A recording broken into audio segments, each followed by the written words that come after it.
centuries we've been taught that we see only with our eyes. That vision is a physical act, limited by eyelids, optic nerves, and the light that strikes our retinas. But the ancestral peoples of the Americas never saw it that way. For them, true vision began when the eyes were closed. Seeing wasn't about looking outward. It was about looking inward.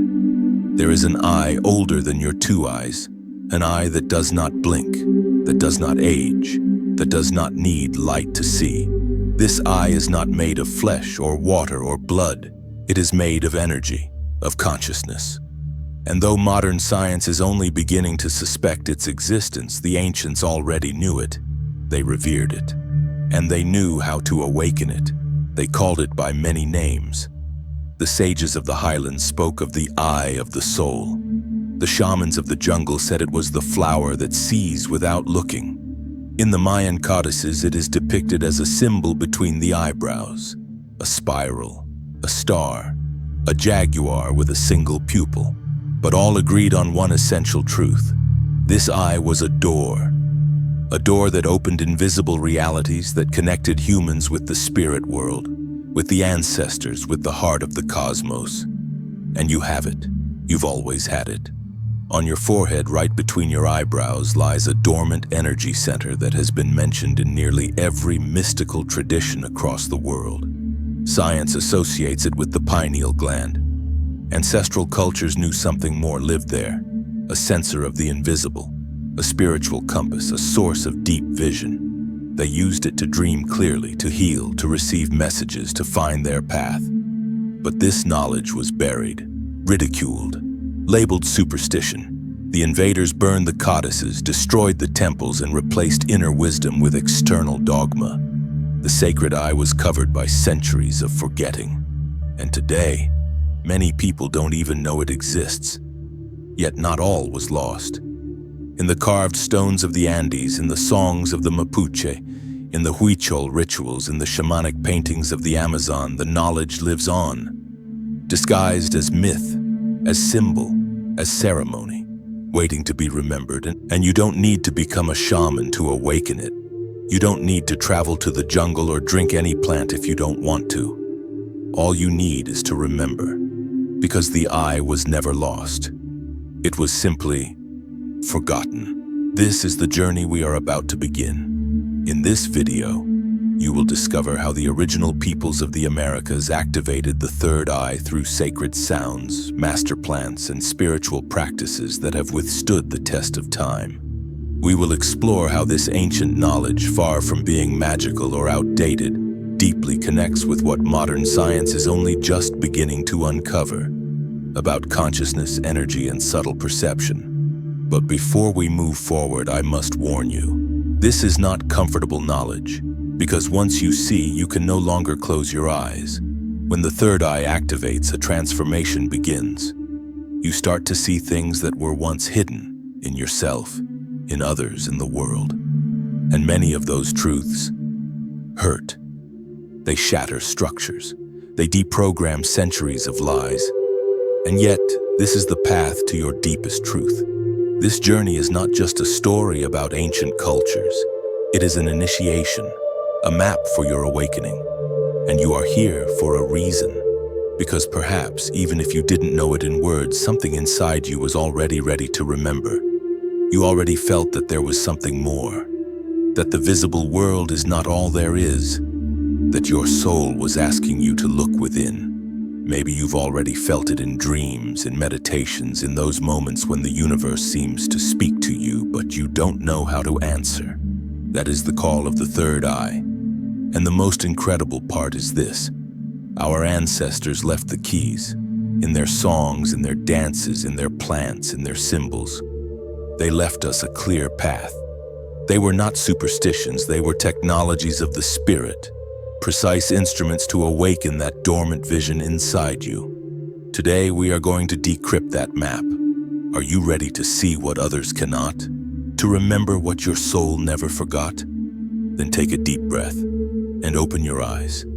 Not the ones on your face, the ones of the soul. The eye that sees without looking is not a modern invention, nor an idea borrowed from the East.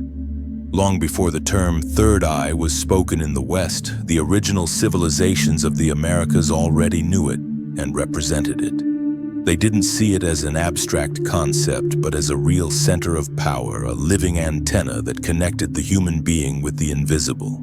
For the Maya, access to the sacred didn't depend on stone temples, but on internal portals opened through intention, through chant, through silence.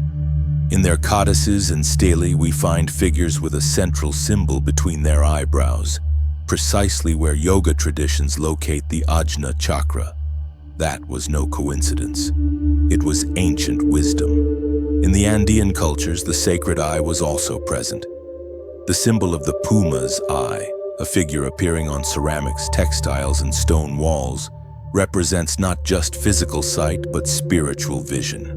For the peoples living around Lake Titicaca, inner awakening was part of initiation rituals. One who could not see with the soul was not ready to guide, to heal, or to plant.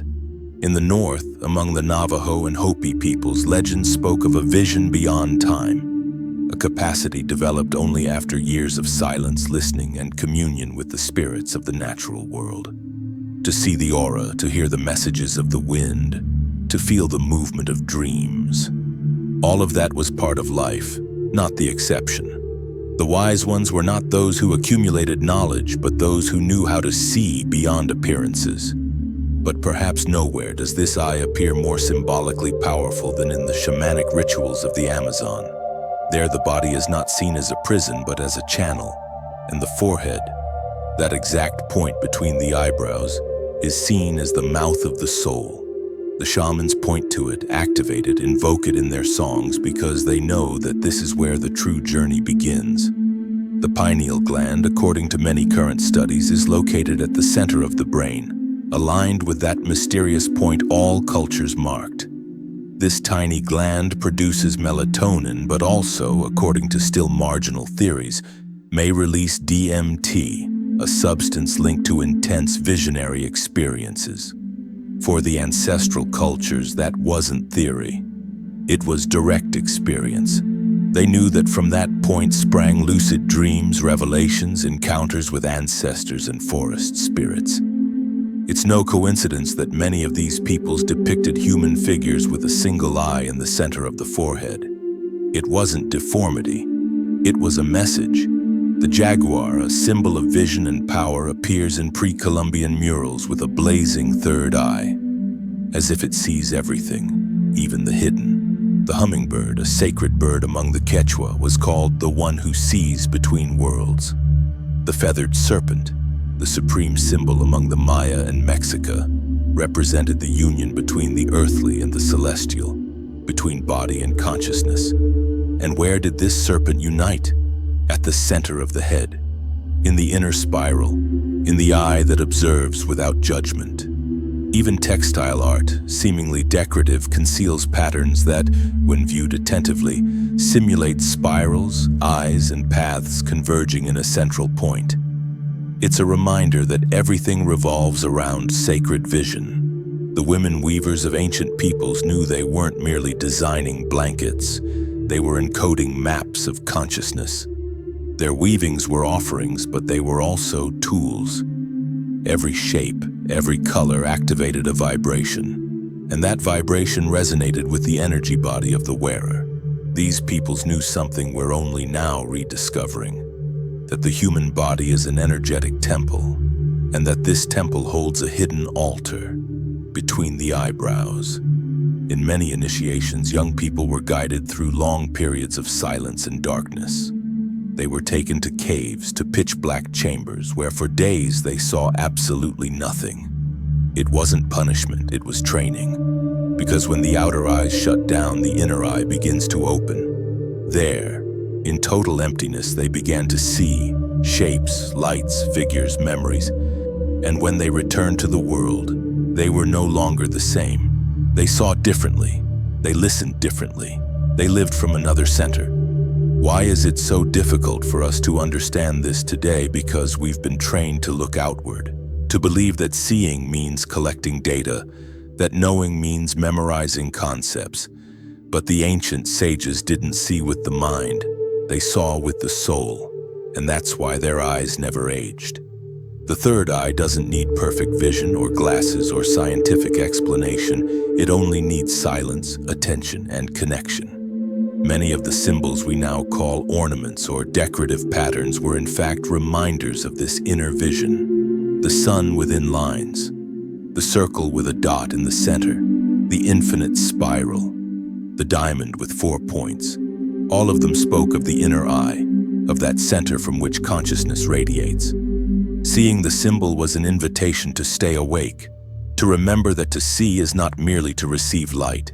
To see is to awaken, and that awakening is possible now.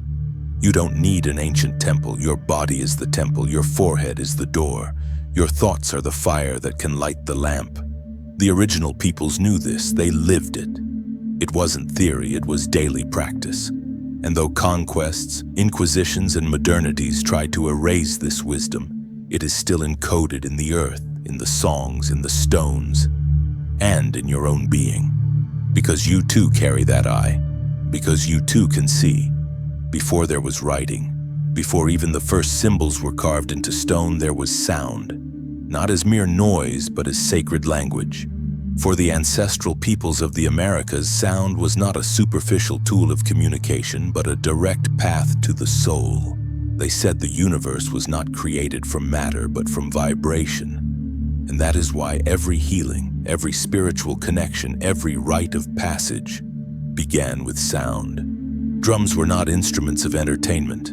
They were hearts. They imitated the pulse of the earth. Beat by beat, rhythm after rhythm, the drum repeated the universal heartbeat. And by doing so, it aligned the human body with cosmic rhythms. In many indigenous nations, shamans used the drum to enter trance states. It wasn't magic, it was ancestral technology. By repeating a steady rhythm for several minutes, the listener's brain would enter altered states of consciousness, especially theta and delta frequencies, the ones associated with dreaming, vision, healing, and intuition. And in that state, the inner eye began to open. But it wasn't just the drums. The sound of the conch shell, for example, had a very specific ceremonial use. Its deep resonance mimicked no known animal, but the wind, the call of the invisible. In Mesoamerica, the conch marked the beginning of rituals. When it sounded, it was as if a portal opened. Those who heard it didn't just register a tone, they felt a vibration moving through their chest, their back, their forehead. Colonial chronicles spoke with bewilderment about the hypnotic power of those sounds. Without understanding that they did not hypnotize, they awakened. Then there were the chants. They were not improvised, nor decorative, nor simple melodies. They were sacred formulas. Every word, every inflection, every pause was measured with precision. People sang to heal, to call the rain, to accompany births, to guide the dead. But above all, they sang to see.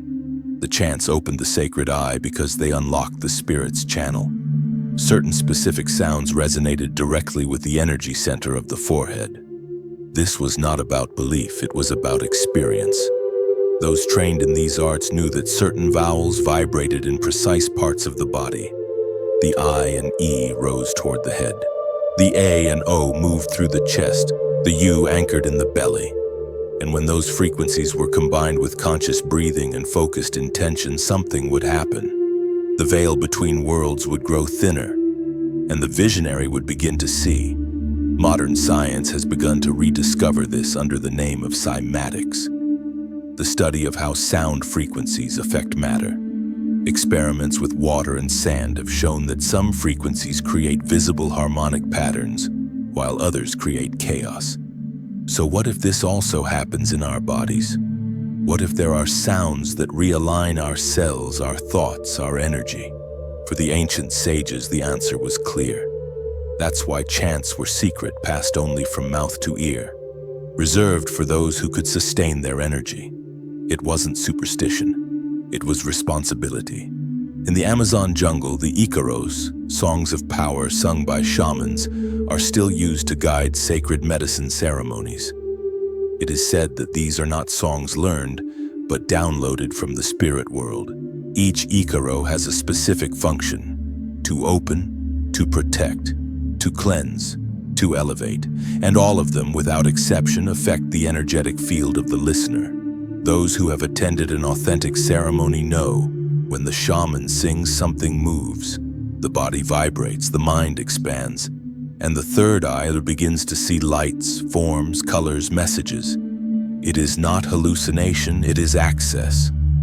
Access to a deeper dimension of reality. The same is true with sacred flutes used by peoples of the north. Their high and prolonged sound doesn't seek to entertain, but to elevate. They are played toward the sky as if they were prayers. And that prayer pierces the air, crosses the field of physical vision, and goes straight to the heart. Many say that when heard in the stillness of dawn, the world begins to unmask itself. You start to see with new clarity. Why did this happen? Because sound is not only heard, it is felt.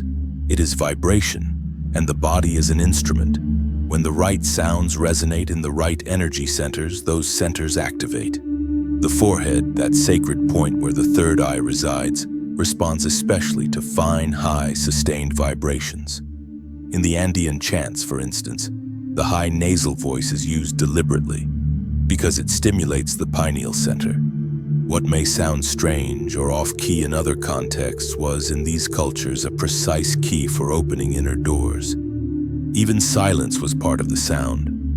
After the chant came the pause, not for rest, but because in that emptiness vision appeared. Silence was not the absence of sound, it was space for vision to manifest. Many accounts tell how, after a long chant, the initiate would enter trance by remaining in total silence. In that sacred stillness, the inner eye began to see symbols, faces, paths, answers. Words were no longer needed, only vibration. The ancestral peoples knew that this was not about believing, but about experiencing. And those who lived it knew that after seeing with the eye of the soul, life would never be the same again. You no longer saw just objects or people or forms. You saw energy, you saw intention, you saw beyond appearances. And that gift, though dormant, still lives inside you. Sound can awaken it. You don't need to be an expert. You only need to be willing to open your inner ear and allow the right vibration to knock on your invisible door. Just like the ancients, you too can hear the song that awakens. The drum still beats. The conch still calls. The wind still sings. And your eye can still open.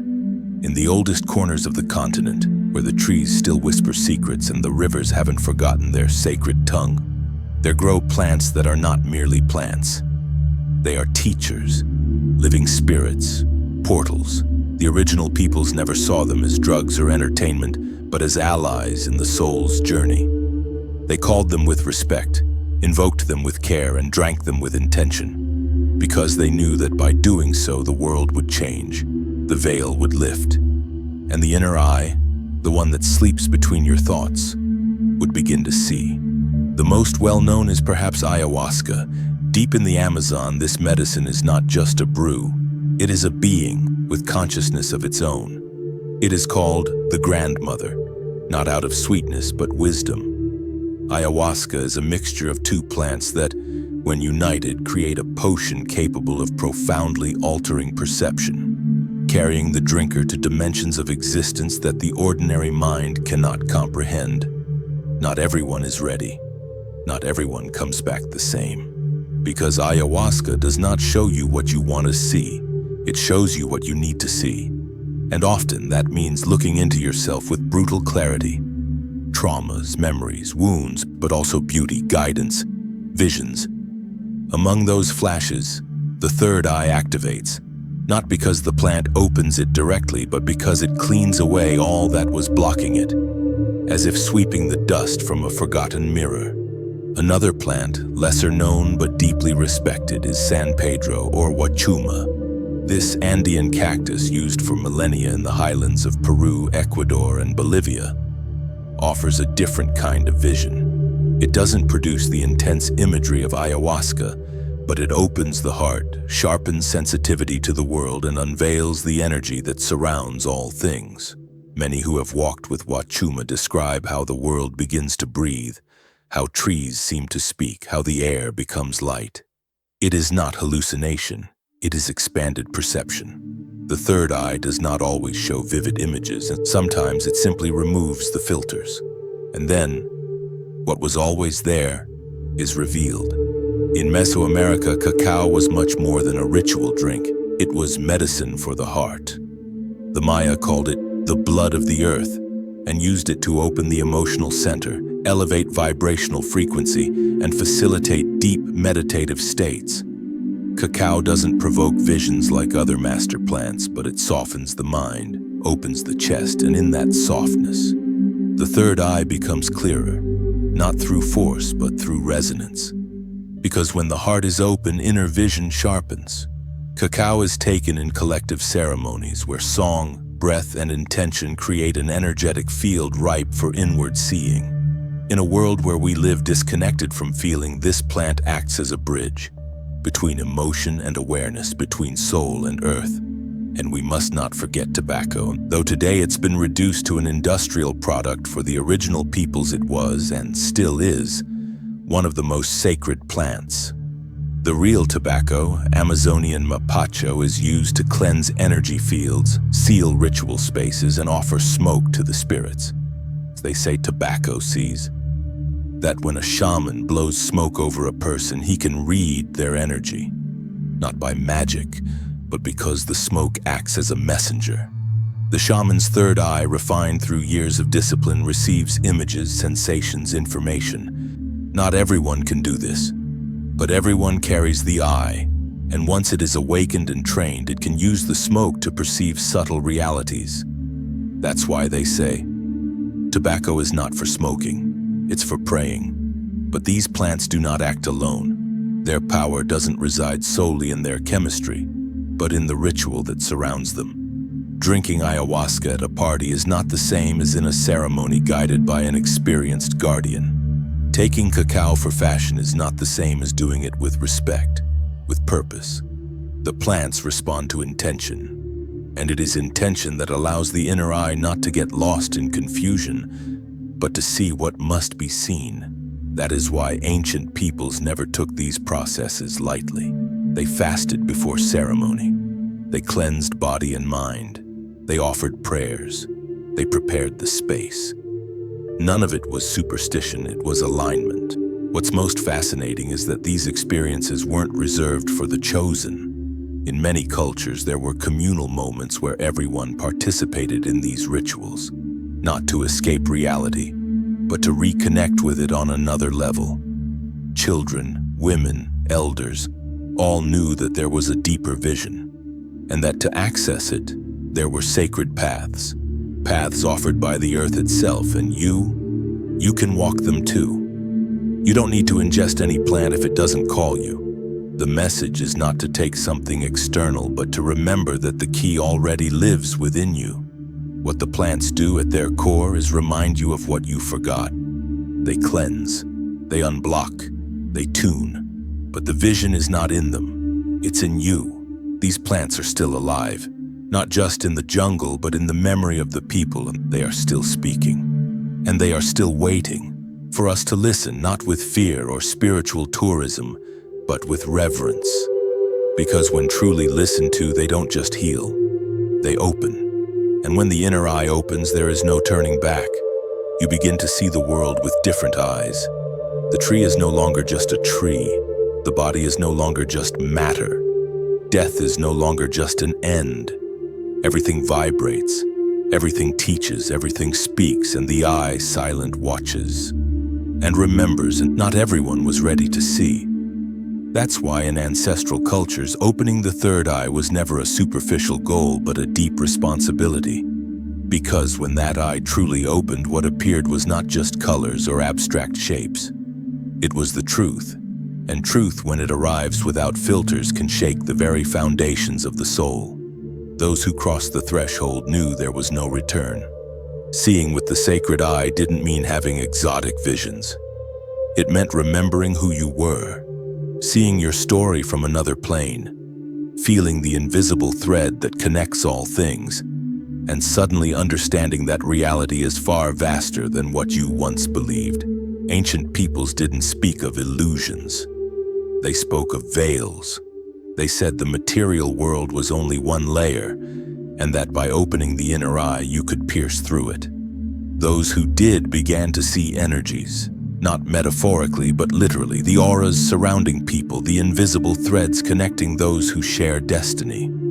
They could see pain accumulated in a body, unspoken sorrow behind a smiling face, the true intention behind a word. And it wasn't to judge, but to understand. The third eye revealed the essential, what the world tries to hide beneath routines, masks, and noise. Many visionary accounts describe encounters with spiritual guides, not as winged angels or religious figures, but as living presences, sometimes human, sometimes animal, sometimes pure light. The jaguar guiding through the inner jungle, the serpent climbing the spine, the ancestor speaking a language not forgotten. These weren't seen as fantasies, but as expressions of the deep soul. People knew the inner eye opened channels to dimensions where spirits teach, where the dead accompany, where time folds and reveals hidden connections. In the Andes, it was said that one who saw with the soul's eye could read the water. This didn't mean interpreting reflections, but observing how the flow of a river revealed a person's internal cycles. They watched the wind, the flight of birds, the direction of the clouds. Everything was a mirror, but it wasn't superstition or shallow fortune-telling. It was energetic reading. The one with the open eye didn't ask about the future, they sensed it.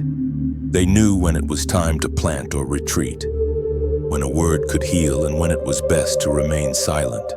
Because the third eye is not an eye that observes, it is an eye that understands.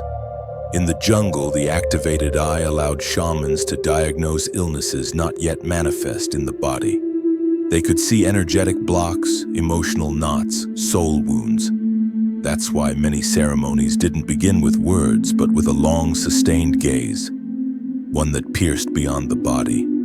The shaman saw without asking, and often the patient broke into tears without knowing why. Because when you are truly seen, without judgment or masks, the soul recognizes that light, and in that light, healing begins. But not everything seen is light. Sometimes opening the eye also means seeing the shadow, the hidden traumas, the oldest fears, the unhealed wounds. And that too is part of the process. Because the third eye doesn't sweeten, it reveals. It doesn't disguise, it unveils. And only by walking through that shadow with courage can one reach clarity. That's why the elders knew not everyone was ready. That's why there was preparation, initiation, guidance. Because seeing without support can be overwhelming, but seeing with awareness can be liberating. It was also said that when the eye opened, you began to dream differently. No longer chaotic or confusing dreams, but conscious journeys. The soul would travel to other planes, and upon waking, you would return with messages, symbols, warnings. You didn't need books, you needed silence, fire, and a willing heart. In many cultures, the greatest sages were also the greatest dreamers, because the inner eye does not sleep. And when the body rests, it keeps seeing. Perhaps the deepest thing the eye showed wasn't out there, but within. An ancient memory older than childhood. A voice not from this life, yet speaking with familiarity. Many said they saw their own birth. Others relived moments from past lives. Some simply encountered an unshakable certainty. I am more than I thought. And that certainty transforms. In the most profound ceremonies, there were moments when time stopped. You no longer knew whether minutes or hours had passed. Space became fluid. The ground breathed. The mountain listened. The sky had a voice. And you were no longer you. Or rather, you were you for the first time. Because the third eye doesn't invent a new identity. It returns you to your essence. To that being you've always been, but forgot amid responsibilities, routines, and borrowed thoughts. And when you returned from that journey, something had changed. Sometimes you couldn't explain it, but you looked at people with more compassion. You felt the sadness of a tree left uncared for. You saw the invisible threads weaving each meeting, each word, each decision. And even if the world remained the same, you were no longer the same. Because once you truly see, you can never close your eyes again. For thousands of years, the original peoples of the Americas lived in communion with their environment, with the elements, with the rhythms of the sky and the earth. They developed languages that didn't just name things but resonated with them. They drew symbols that didn't just decorate, but reminded. They walked with open eyes, not only the physical ones but the ones of the soul, that eye that sees without needing light. That sacred center that allowed them to hear trees, read the wind, and dream their destiny. But one day, everything changed. The blackout wasn't immediate. It was slow, intentional, systematic. Ships arrived from the other side of the sea, bringing cross and sword, imposing a new god and a new way of seeing. And with that, the greatest operation of spiritual disconnection this continent had ever suffered began. Ancient practices were called witchcraft. The wise were persecuted, women who sang to water were silenced, sacred plants were demonized, and the eye, that ancestral eye that gazed upon the invisible, was covered with fear, guilt, and shame. You could no longer dream out loud. You could no longer sing to the stars. You could no longer listen to fire without being accused. The knowledge passed down through generations, from grandmothers to grandchildren, from healers to apprentices, began to vanish. Not because it was forgotten, but because it was hidden. Because speaking could cost you your life. And so the words were buried. The songs were silenced. The symbols were encoded in embroidery, in stories, in sighs. What had once been everyday, seeing the soul, feeling energy, understanding dream messages, became superstition, ignorance, sin. The third eye, which had once been a collective compass, was ridiculed. No longer a sacred door, it became a threat to the imposed order. And so began the great inner exile. We were taught to look outward, to seek answers in foreign temples, in distant books, in gods who lived in unfamiliar skies. And little by little, we stopped looking inward. The spiritual blackout didn't just destroy physical temples, it destroyed the temples of the body. The chest stopped feeling, the forehead stopped seeing. Intuition was replaced by obedience. And in that darkness, the world changed. The balance between heaven and earth broke, between giving and receiving, between silence and speech. The earth began to fall ill. The bodies began to fall ill. And we began to forget who we were. But the forgetting was never complete. In the margins, in hidden villages, in the grandmothers who whispered prayers while they cooked, the flame stayed alive. In the drawings children made without knowing why. In the dreams that brought messages. In the hearts that felt nostalgic for something they had never lived. There in those invisible corners, memory endured, because true wisdom cannot be extinguished. It can be silenced but not erased. It can be denied but not destroyed. The invaders thought they had won, thought they had put out the light. But they didn't know that the third eye doesn't need external light. Its fire comes from within. And as long as one person can close their eyes and look inward, the sacred eye will continue to see. Today we live the consequences of that blackout. It's hard for us to feel, hard to trust our intuition. We doubt our dreams.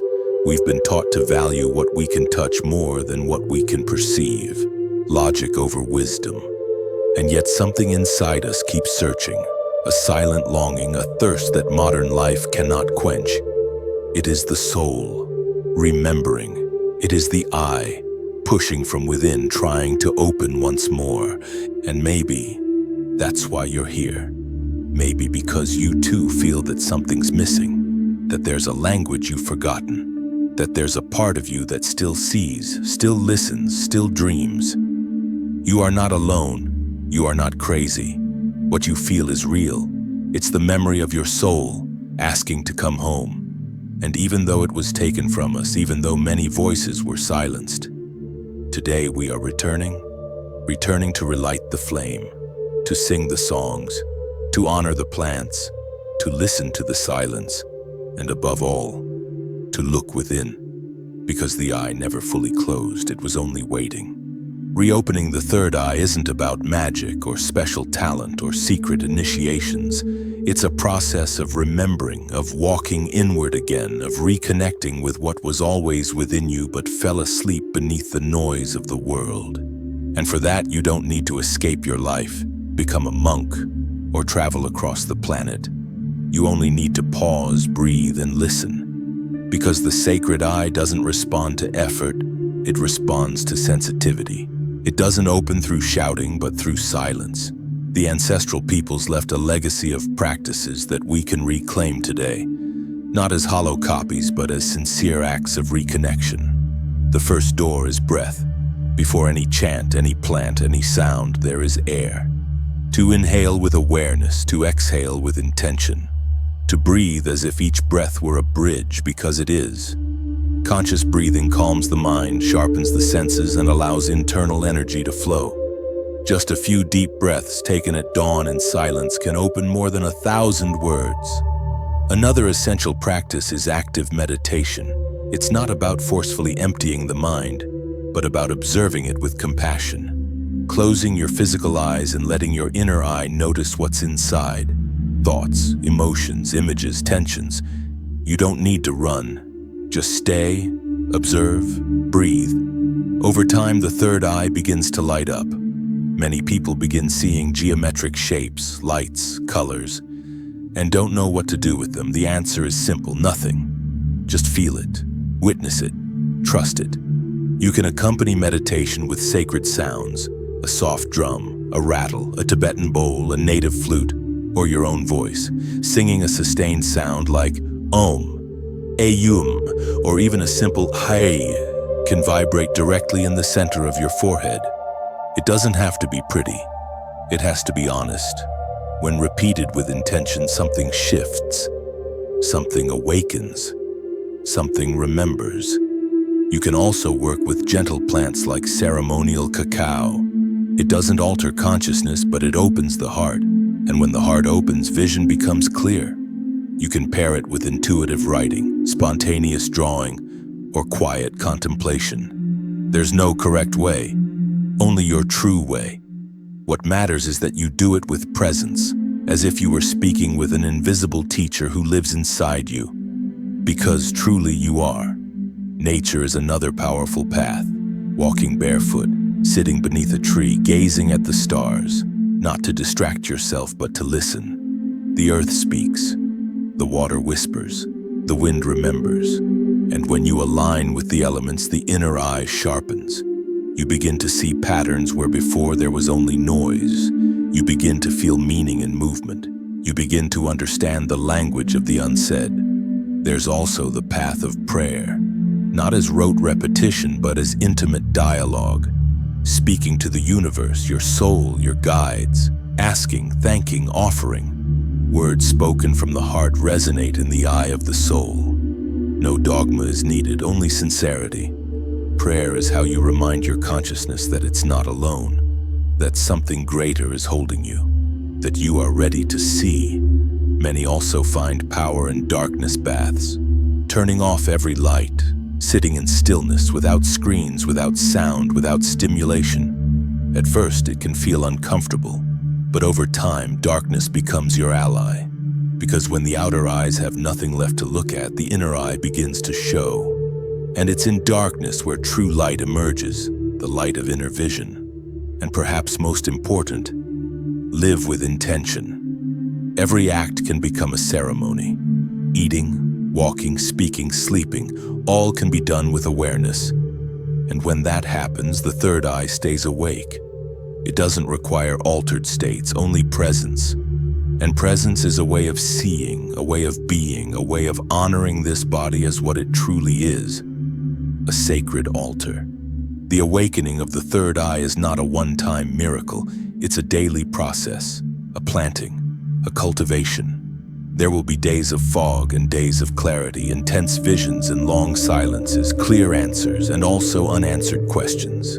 But every step, every breath, every practice is another thread we weave with the soul. Until one day, without force, without warning, you see. And you realize the eye was never closed. It was only waiting for the right moment. The eye doesn't open like a switch. It blossoms like a flower, remembering how to receive light. You have walked through the echoes of ancient wisdom. You have listened to songs that still resonate in the land. You have seen with eyes not made of flesh, but of consciousness. And now you know, the third eye is not a myth, nor an esoteric luxury, nor a spiritual ornament. It is your inheritance, a gift that lives in all of us, a center of deep vision patiently waiting to be remembered. For centuries, they tried to shut it down. They told us the invisible was fantasy, that the subtle wasn't real, that intuition was weakness. They trained us to distrust the inner, to depend on the outer, to look without truly seeing. But the memory of the soul is stronger than any doctrine, and sooner or later, the vision returns. Because there's one thing they could never take away: your ability to see from within, to perceive without eyes, to understand without words, to feel the truth that needs no proof. The third eye is nothing more than that light which never went out, even in the dark. And when you choose to return to it, everything changes. And you don't need to be perfect. You don't need to know everything. It's enough to breathe, to listen, to stop, close your eyes and dare to see. And then the world begins to make sense again. The symbols begin to speak. The wind begins to tell stories. And you begin to fully inhabit yourself again. This is not the end, it's the beginning. The eye has begun to see, and there is no turning back.